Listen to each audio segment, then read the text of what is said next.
Tharaldson Company's founder, Gary Tharaldson, is well known as the wealthiest person in North Dakota. In light of the recent passing of Tharaldson Ethanol C.O.O. Ryan Thorpe, Agweek's Mikkel Pate sat down with a well-known entrepreneur to get his thoughts on the tragedy, the future of the plant, and the ethanol industry.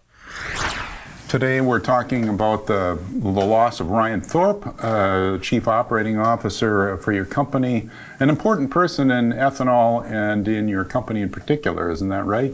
That's correct. He was the face of our company, really, and he's just a wonderful man, and it was a very tough loss. He had this personality that was A+, and not only that, he was smart. And he was fun to be around, you know, and it's a big change. Is there any particular piece of this that you'd say his fingerprint will always be on because of his involvement in it?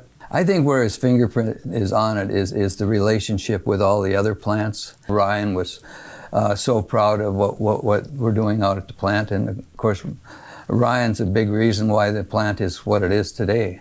Was this a surprise? It was totally unexpected. The plant is going to, continue to do really well because of his help in getting it done. Tell me how the ethanol thing came into being. What we did in the early days, all we did is make ethanol, and we sold the distiller's grains. Then about 5 years ago, we started adding corn oil as a product that we would be selling. Now we're transforming the ethanol plant into a biochemical plant.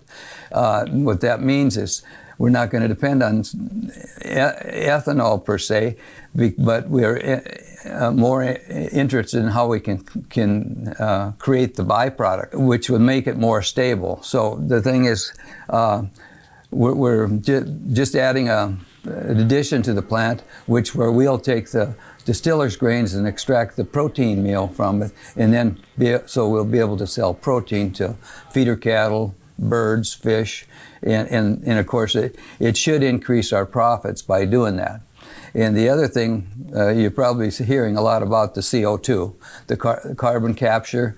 So that's in place. The pipeline from Iowa to North Dakota is being in progress. Hopefully start building sometime next year.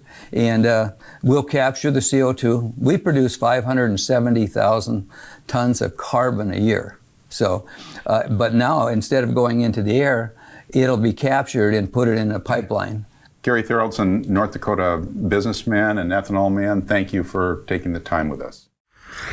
Tharaldson was known for owning a chain of 140 hotels, but sold them for more than $1 billion.